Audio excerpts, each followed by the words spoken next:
Son dövrlərdə mənim ürəyimi ağrıdan bir nəslə var.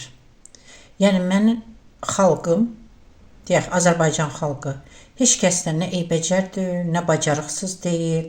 Əksinə çox qabiliyyətlidir. Sadəcə cəsarəti azdır, böyüməyibdir.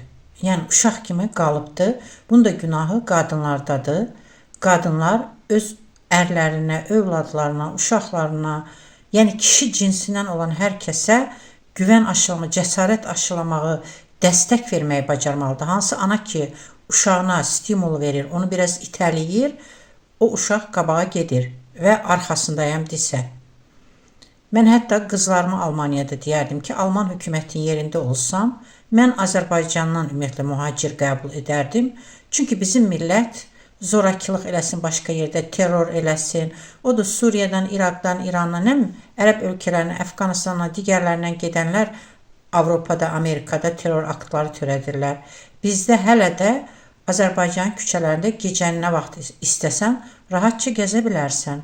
Yəni Ömər Xəyyam demişkən, dost odur ki, sənin üzünə sənin səhvini deyir, amma arxasınca hər yerdə deyir ki, o yaxşı insandır. Yəni mən üzünüzə tənqid eləsəm də bu toplumu, amma bu toplum ən rahat, yəni bir il mənə versələr dediyim kimi, elə gözəl qaydaya salaram və ən birinci qaydaya salmaq üçün vasitə nədir? Özün ədalətli olacaqsan.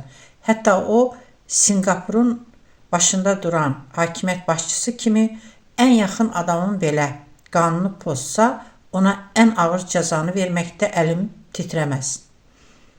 Və məni məyus edən də yəni insanımızın xeyrə, mərhəmətə, yaxşılığa olan bu qədər belə deyək də inanmaması, kasıb belə ölkələrdə, belə dövlətlərdə, ağır dövrlərdə kasıb-kasıba arxa durmalıdır, yardım etməlidir.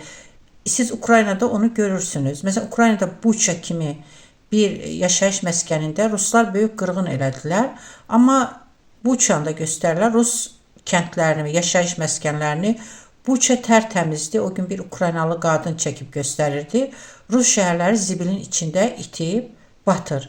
Yəni kasıb da kasıba yardım etmirsə, kasıb kasıba əl tutmursa, demək ki, yəni kasıbın da artıq Allaha güvəni qalmayıbsa, o ölkədə heç bir ümid cücərməz ki.